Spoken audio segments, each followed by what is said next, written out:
Agad. Parado eh. Brian Pumway. No hay the mount of Chabaja then high memo go to the Matcha, this or Matcha, Manalo never. There's Matcha Dibam. Chabaya go.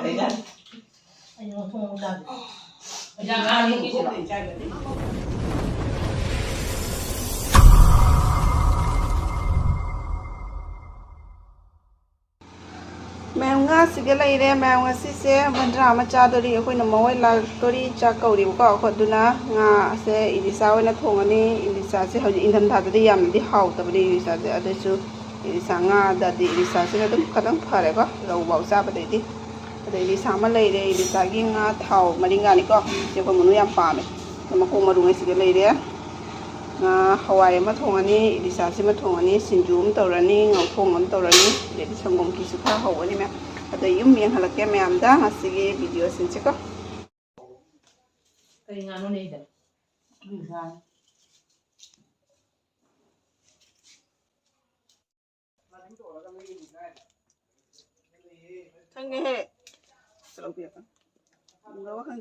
Thôi phần ra xí hàng ở chỗ lấy đang đôi nó thổi hàng ở chỗ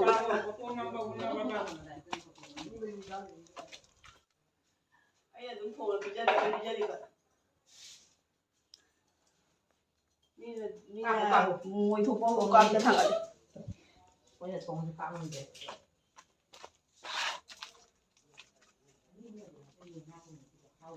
thằng giáo sư cái thôi cái bản tra sẽ hình dáng sẽ gas thông vào đó lít cái này vào con ngã tôi yam mẹ tôi nó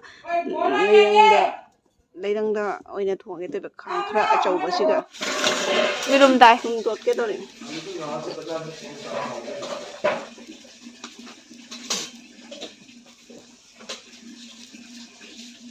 mày Elisa này na ai đi mà chú cái tốt thế thùng tani là học tới xe mà chú tốt na bớt chú tụi nhau vậy đi tốt thế hậu tập này mà nghe ngã đó cần chân bên này vậy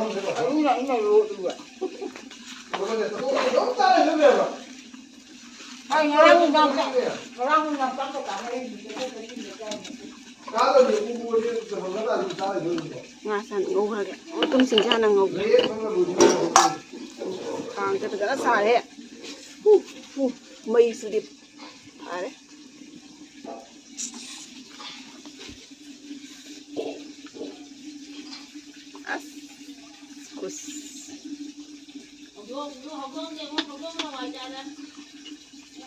mua ba cái tang rồi quan ta đi năng cộp này lấy đằng nó mua bài ta là đi cộp này nga ngasih nga sih hawa tadi mali nga jam kana marai ga jam tadi tu hadi ini zada semaina marai chin base semaina marai chin base ini sajam hawa bani mayak sing na marai chin sing ta nunan naksal lu ne nunum ta marai chin base ini sada yam hawa bani semaina nunum ta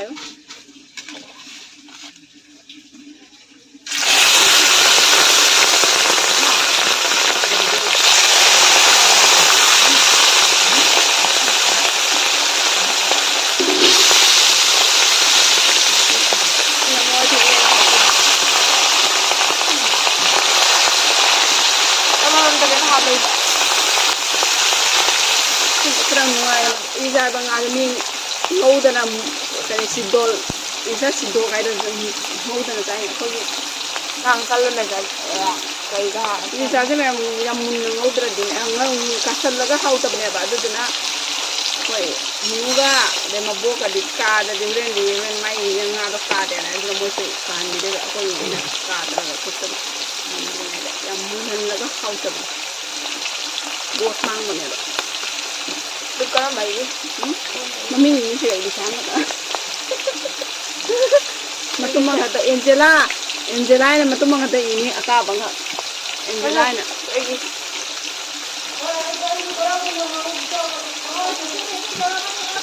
Angela cái một bộ cái mà mình đi cái ini đi làm cái này rồi rồi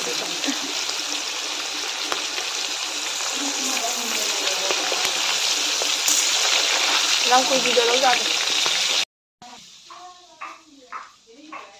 ꯆꯤꯅꯥꯎꯅꯤ ꯁꯥꯏ ꯐꯥꯏꯅꯦ ꯑꯁ ꯎꯅꯨꯅ ꯃꯨꯕꯥꯟ ꯑꯩꯈꯣꯏ ꯇꯧꯔꯦ ꯌꯥꯅ ꯀꯩꯅꯣ ꯇꯧꯏꯅꯦ video YouTube में भेजेगा तू अब खत्म हाँ कनोदी ना नोई माचौ लात्रबो कना कहिनो जादोइदो मनी हवाई ने हौरे कꯩꯅꯣ इसे नुदिन ꯅ ꯕꯦꯕꯦ ꯍꯣꯏ ꯃꯃꯥꯏꯗꯤ ꯅꯨꯃꯤꯠꯁꯦ ꯇꯅꯤꯡꯗꯦ ꯃꯣꯏ ꯊꯕꯛ ꯇꯣ ꯀꯜꯂꯨꯔꯒꯅꯦ ꯃꯃꯥꯏꯗꯤ ꯑꯃꯨꯛ ꯂꯣꯏꯁꯟꯗꯣꯏ ꯃꯌꯥꯝꯗꯨ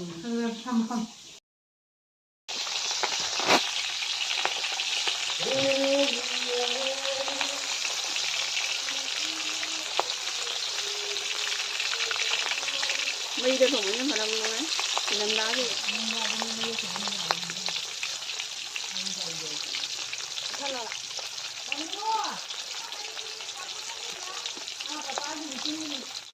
mẹ ngang ngầu đi lấy sợi lẽ giờ đây này có mẹ ai ngang ngầu cái gì đó rồi ai cái hình dáng cái mặt hình cái bằng đấy mà nó hoài thùng cái ngầu thùng ngầu cái ai xí cái hình dáng sẽ cái thùng này rồi 이리사기 마얀세 거 이사 통되미나 어때 마얀 아무 합제버 거 알루가 고리와이가 또이나 통하니 하디 얌 합절라가 하우데바 이리사 하이바 가지디 알루 같은가 떠라가 통하다네바 마기 로스도 고비게가 합전거리 거 만남 보나 막 로이 망하네 아두두나 고리와이가 알루가 떠라가 통하니 매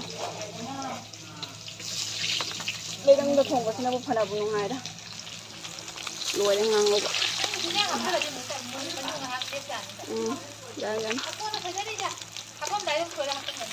Ayo kau tahu gini nama apa mana?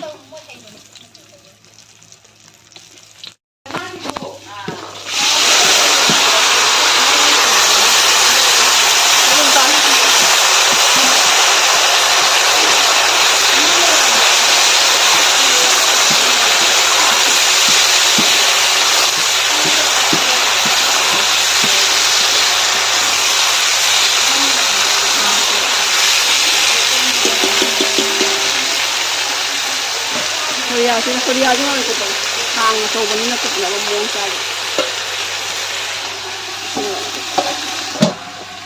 Ya, nah, memang nama ini berapa capot sini sudah ladu, si ladu sih yang hau sih, apa itu ladu?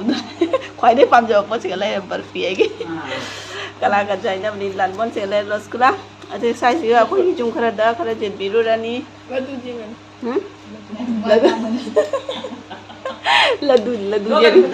Ladu jen kan ay mana pam jo pone ladu jen kan ay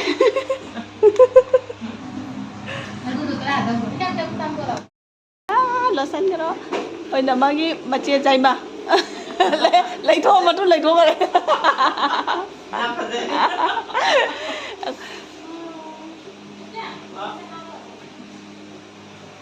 거기 작품제 맵 사바디 로라가 거 롱 컬러 데이 드야 바고 아두두나 아시가 ngầu siga ngầu đấy mununga nó chẳng mununga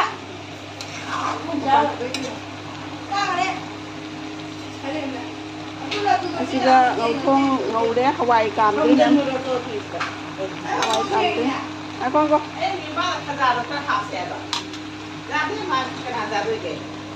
mà cũng chỉ đi pick cái gì mà cũng chỉ đi mấy ai được gặp sai mà không đâm tay mà pan được không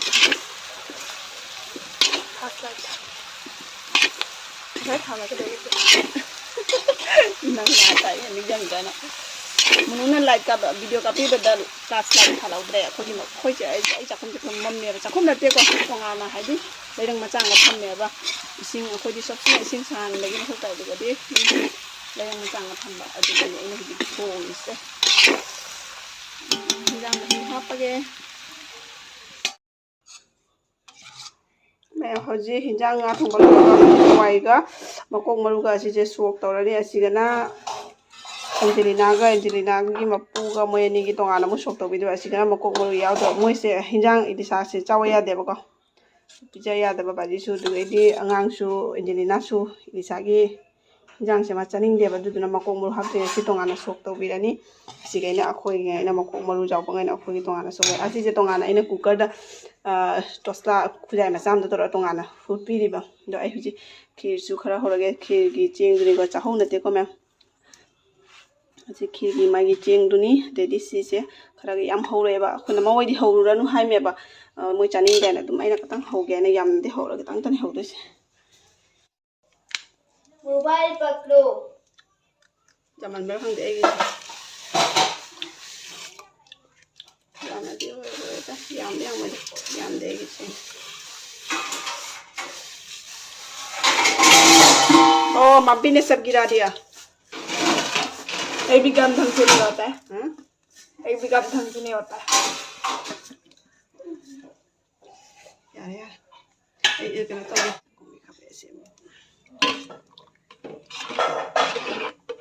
जहाँ से खाली कोई नहीं चंग money वो ये किसी ने रखा तो दावी के कोई बारिश होने वाला है बारिश होने वाला बाजीगा अंगांगा इलिसादो बाजी सु चानिंग दे अंगादो मासु पिजा दे अदेदि पिट्रू सु इलिसादो चानिंग दे मोइनी हवाई जे थोंगा कना जेरुम तन होबिदन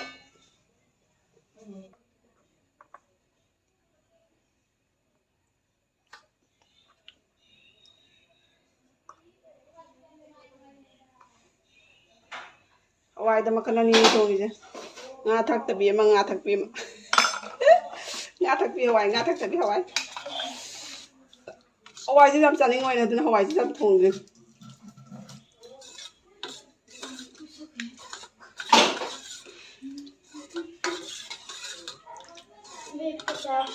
ang sare ko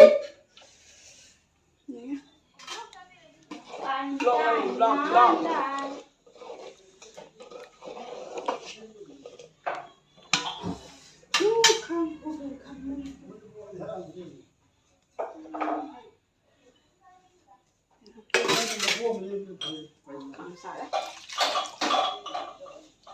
पानी जाने का पासपोर्ट नहीं है अप्लाई कर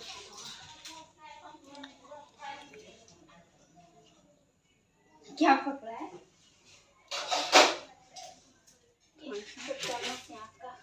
फिर जाना था पहले नहीं था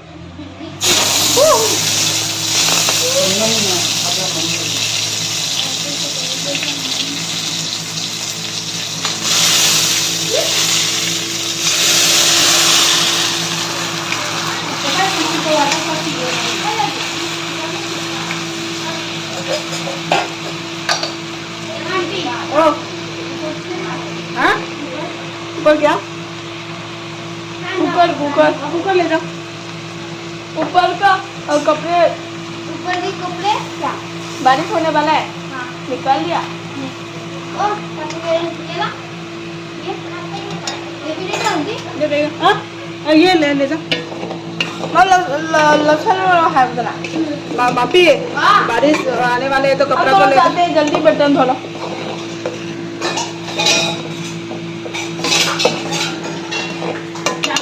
पड़ा गया सोयाले पड़ा गया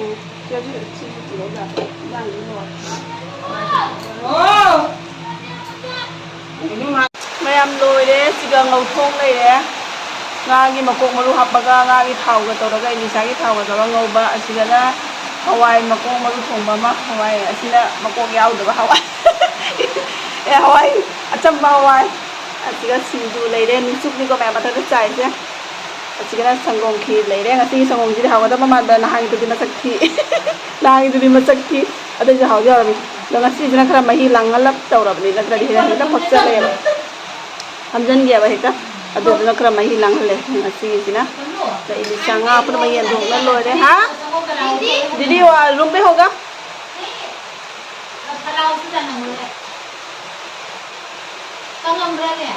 moi lang na dre ba moi la ga charan ni hoje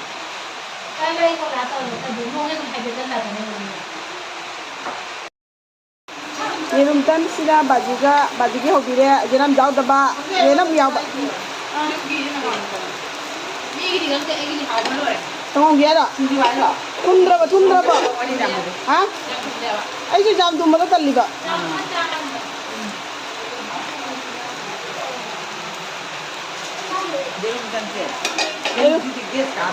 हाँ जेरम दी पीरी गई जाए 예름 저기 cái giờ này số cái tiền 예름 지디네 아코 좀 쳐. 예름 지남 야우도 봐. 너무 예름 야우도 내가 하고 있어.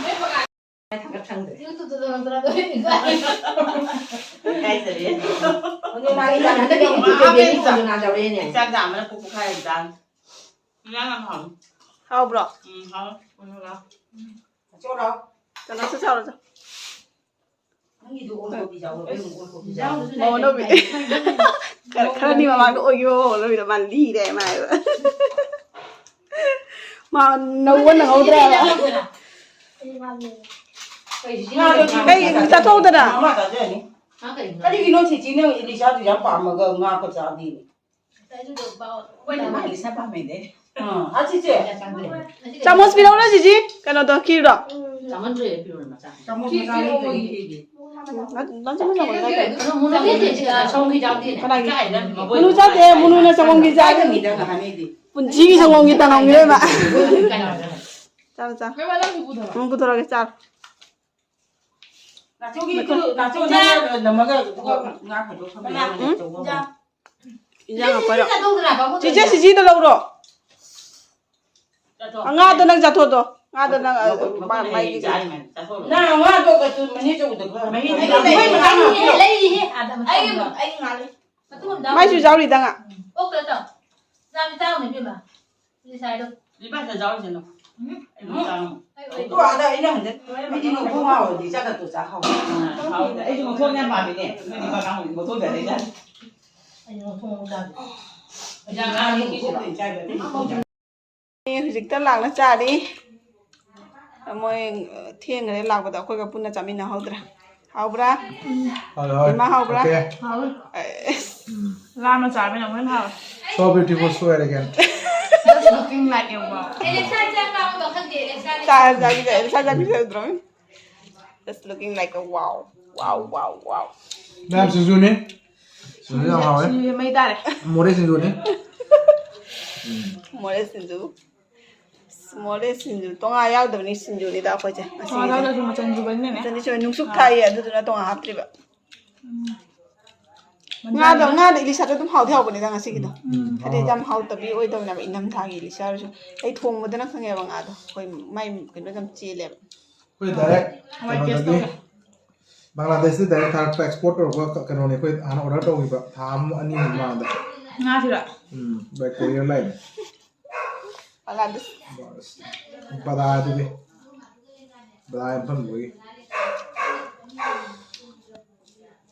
bên đây nó không gì hả Thong haw ban. Aton le yam na keno oi da bana ba. nga đâu được nga ba đâu được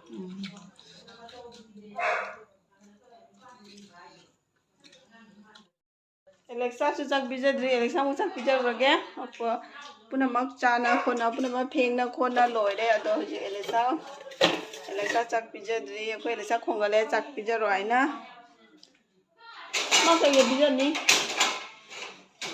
Hawai thong bagi ma ko keno do kar happy ro da. Maru maru. Lu ma pi. Mai pugam thamam bani ina sa. má con giặc vô anh không. Chak pijar ai khong. Tan ma. Ano na niya? Never do ang leba.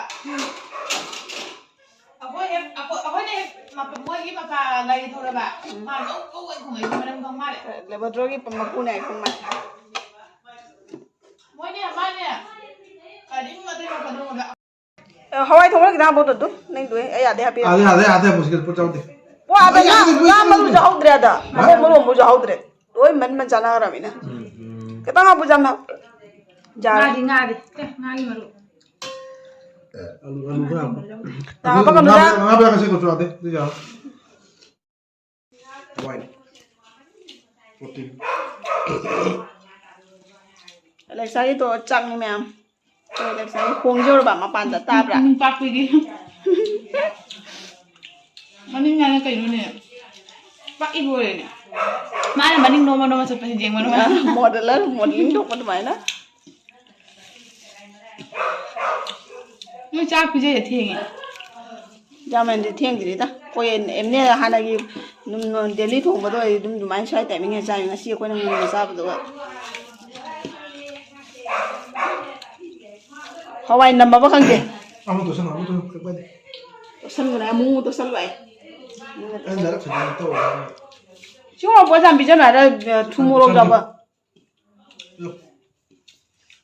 ꯑꯗꯨꯅꯅꯤ ꯇꯧꯁꯜꯂꯤꯗꯣ ꯑꯃꯨꯛ Alexa ꯐꯝꯃꯣ ꯐꯝꯃꯣ ꯍꯥꯟꯅ ꯐꯝꯃꯣ ꯐꯝꯃꯣ ꯍꯥꯟꯅ ꯐꯝꯃꯣ ꯏꯪꯉꯦ ꯍꯥꯏꯅ ꯑꯩꯈꯣꯏ ꯑꯦꯂꯦꯛꯁꯥ ꯐꯤꯒ ꯇꯋꯥꯏꯒ ꯆꯦꯁꯟꯕꯤꯔꯝꯃꯤ ꯌꯥꯝ ꯏꯪꯉꯦ ꯍꯥꯏꯅ ꯑꯩꯈꯣꯏ ꯑꯦꯂꯦꯛꯁꯥ ꯍꯧꯖꯤꯛ ꯃꯔꯣꯟ ꯈꯪꯕꯅ ꯂꯣꯏꯔꯕꯅꯤ ꯑꯦꯂꯦꯛꯁꯥꯁꯦ ꯃꯔꯣꯟ ꯌꯥꯝ ꯈꯪꯉꯦ ꯑꯩꯅ ꯍꯧꯖꯤꯛꯅꯦ ꯃꯌꯥꯝ ꯌꯦꯡꯉꯣ ꯃꯉꯣꯟꯗꯅꯦ ꯑꯩꯅ ꯆꯥꯈꯤꯅꯨ ꯆꯥꯕ ꯌꯥꯔꯣꯏ ꯅꯣ ꯅꯣ ꯍꯥꯏꯔꯗꯤ ꯃꯥ ꯆꯥꯔꯣꯏꯗꯣꯔꯤꯃꯦ ꯃꯃꯥꯡꯗ ꯊꯝꯃꯁꯨꯅꯦ ꯃꯄꯣꯠꯁꯦ ꯆꯥꯔꯣꯏꯗꯣꯔꯤꯃꯦꯕ ꯃꯉꯣꯟꯗ ꯀꯥꯞꯁꯜꯂꯨꯕꯅ ꯚꯤꯗꯤꯑꯣꯁꯦ ꯃꯣꯕꯥꯏꯜꯗ ꯑꯩꯅꯅꯦ ꯍꯧꯖꯤꯛ ꯃꯥ ꯆꯥꯅꯤꯡꯕꯅ ꯂꯣꯏꯔꯕꯅꯦꯕ ꯑꯗꯣ ꯑꯩꯅ ꯃꯉꯣꯟꯗ ꯆꯥꯈꯤꯅꯨ ꯅꯣ ꯅꯣ ꯍꯥꯏꯕꯗ ꯃꯥ ꯆꯥꯔꯣꯏꯗꯣꯔꯤꯃꯤ ꯁꯨꯝ ꯆꯥꯖꯔꯣꯏ ꯑꯩꯅ ꯆꯥꯔꯣ ꯍꯥꯏꯔꯒꯗꯣ ꯑꯩ ꯆꯥꯗꯣꯏꯅꯤꯀꯣ Alexa no no no chaba ya rồi ko no chaba ya rồi uraba ma'am akhoi reksa maron hai khangra aina huji chagi nu aina habado na ai no hai do ma ona chaba ja de na hai me ko adu na ma cha di sero ba ma cha ning mana lo ra ne ba de si ma cha di ba chaba ya rồi ko chagi nu ko na cha do mi aina cha ro hai ga mama na cha ro hai cha do mi chaba ya matin ka ta matin matin chen da ba matin ka chen da ba ko le cha se nu si ba na ngai ko chagi nu ngai ko aina na ona cha ro hai bra charo hai bra ina onda char nu si bi ni char is matin ka chen da ba ko kya ma phajana ni ma khoi na khaga tambi ba sing che ma khang di khang ya ba yam chaning mani na ko matin ga se o jen da ni inge na ma tawel je sali ba ingal le ba mo se ko olang tha da duna olang tha da ora ga na khang mangam da ba in tha da ora ga na yam ing ba mo gi masa je nushi bana lo ra bani ko le cha nushi bana lo ra bani ko mara mopi ni tana mara mopi Habra hawi ko cha mom cha mai sing de adu jam chak to ro ma phajana chak ri jora ba sit nana ma yam na chilau thi je dia ba do asho hawai thong ba ka se ma se aidi thum pijanu hawai mo thau ka kan se yam pijanu ha me ba thau thum bijara kana matu se kende ba du na thum bija de ba da hojik te khoina dum khara dum kadang happy ba hawai ka thong ba nu mi se aina tonga na nga ga leire di ne nga si ju tonga na magi boil to bi ba khoi gi hinjang do bijaning da na aina tonga na jaha nga le pa numita aina nga makok maru khara jaw ba do hadu khando ga cooker da kam dok pi ba du lera ga ma to la ga bije afut pa do ising mahi su khara jaw re nga du gi te su phange da ko adu di ma chai na mara mok pi le sani mara mok pa na lo ra bani khoi le sa se mara mok pa na ko mara mok pa na lo ku tha ba mam jaw tra ba mam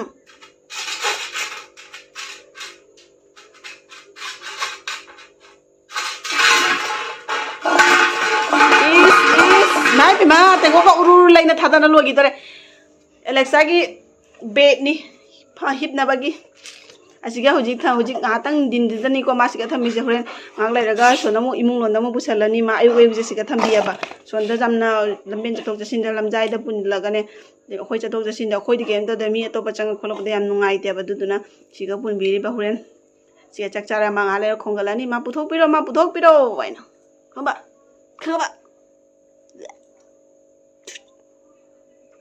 magi pina magi chula ma chula oina pibi wa magi chudun na chula oina lobi re sise aina online lagi lobne ba ko khoi su season ba da same chama ne ba bi quality to di pigeon gi adu lagi senga simaga kon gi sigi senga simaga magi senga yaudri ba adu na imana sise senga simchu happy re senga yaugi de aidana kon gi adu na hujik senga simchu hujik happy re sigi chula siga hojik moi chat tagi tauri